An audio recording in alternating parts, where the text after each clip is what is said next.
ഇവിടുന്ന് വരുന്ന കുറവ് മൂലവും മഴ വെള്ളമൊക്കെ അവിടെ ഡംപ് ചെയ്യും. ഇപ്പൊ അവിടെ കൃഷിക്ക് ഒരുങ്ങുന്നില്ല. പക്ഷെ കൃഷി ഇറക്കി കഴിയുമ്പോഴോ വെള്ളം കടന്നാൽ പറ്റുമോ? അപ്പൊ എന്ത് ചെയ്യണം? പമ്പ് ഔട്ട് ചെയ്യണം. നിങ്ങളുടെയൊക്കെ അവിടെ കൃഷി ഇറക്കിയാൽ മോട്ടർ വെച്ച് അങ്ങോട്ട് നനച്ചു കൊടുക്കുമെങ്കിൽ ഇവിടെ തിരിച്ചാണ് കൃഷി തുടങ്ങിക്കഴിഞ്ഞാൽ ഇതിനെ ഇങ്ങനെ പമ്പ് ഔട്ട് ചെയ്യുന്നത്. അതാണ് ഓപ്പോസിറ്റ് ഇറിഗേഷൻ സമ്പ്രദായം ഉപയോഗിച്ച് യൂറോപ്പിലെ ഹോളണ്ട് കഴിഞ്ഞാല് ഈ ലോകത്തിൽ അപൂർവമായ ഒരു സ്ഥലം നമ്മുടെ സ്വന്തം കുട്ടനാടാണെന്നും കുട്ടനാടിനെ പണ്ടുള്ളത് കിഴക്കിന്റെ ഹോളണ്ട് എന്ന് വിളിക്കാനും കാരണം പണ്ട് ബ്രിട്ടീഷുകാരൊക്കെ വരുന്നതിന് മുമ്പ് നമ്മുടെ നാട്ടുരാജാക്കന്മാർക്ക് ഹോളണ്ട് സാമ്രാജ്യമൊക്കെ ആയിട്ട് വ്യാപാര ബന്ധമുണ്ടായിരുന്നു. അവരായിരിക്കാം ഇതേ രീതിയിലുള്ള സംവിധാനങ്ങളൊക്കെ ഇവിടെ അഡോപ്റ്റ് ചെയ്തത്.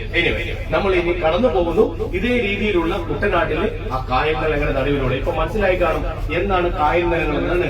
ചിത്തിരക്കായൽ, റാണിക്കായൽ, മാർത്താണ്ഡക്കായൽ, ഈ പേരിന്റെ കൂടെ കായൽ വരാൻ കാര്യം ഈ സ്ഥലങ്ങളെല്ലാം ഒരു കാലത്ത് വേമ്പനാട്ട് കായലിൽ നിന്ന് നിർമ്മിച്ചെടുത്തുകൊണ്ടാണ്. അങ്ങനെ അപ്പർ കുട്ടനാടെന്ന പേരിലും ലോവർ കുട്ടനാടെന്ന പേരിലും ഹെക്ടറുകൾ കണക്കിന് നെല്ല് കൃഷി ചെയ്യുന്ന പാടങ്ങളുള്ള നമ്മുടെ സ്വന്തം കുട്ടനാട്. അതിലെ ലോവർ കുട്ടനാടിലെ ഈ പറഞ്ഞ കായൽ നിലങ്ങളുടെ നടുവിലൂടെയാണ് നമ്മുടെ അടുത്ത മണിക്കൂർ യാത്ര.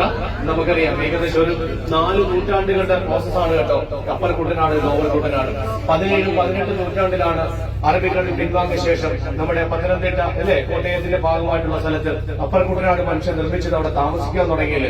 നൂറ്റാണ്ടുകൾ വലിയ മുന്നോട്ട് പോയപ്പോൾ 19ാം നൂറ്റാണ്ടിന്റെ അവസാന കാലഘട്ടത്തിലും 20ാം നൂറ്റാണ്ടിന്റെ തുടക്കത്തിലുമാണ് നമ്മളിപ്പോ വന്ന ആ കായലിനെ തന്നെ മനുഷ്യൻ എന്ത് ചെയ്തു? നമ്മളിപ്പോ പരിചയപ്പെട്ട പോലെ വണ്ടികൾ കെട്ടി അവിടുന്ന് വെള്ളം ഒഴിവാക്കി കായലിന്റെ അടുത്തട്ടിനെ കാർഷിക ഭൂമിയാക്കിയതും ആ വണ്ടിന്റെ പുറത്ത് താമസിക്കാൻ തുടങ്ങിയത്. അപ്പൊ നമ്മൾ ഈ കണ്ടത് ആൾ താമസമില്ലാത്ത ഒരു കാലത്ത് ആളുകൾ താമസിച്ചിരുന്ന കായൽ നിലങ്ങളാണെങ്കിൽ യാത്ര മുന്നോട്ട് പുരോഗമിക്കുമ്പോൾ യാത്രയുടെ അവസാന ഘട്ടത്തിൽ ഈ വണ്ടിന്റെ ഓരത്ത് ആളുകൾ അതിസാഹസ്യമായി വീട് വെച്ച് താമസിക്കുന്ന കാഴ്ചയൊക്കെ നമുക്ക് കാണാം. അപ്പൊ അടുത്ത 1.5 മണിക്കൂർ യാത്ര കുട്ടനാടിന്റെ വ്യത്യസ്തമായ കാഴ്ചകളുമായി. Thank you.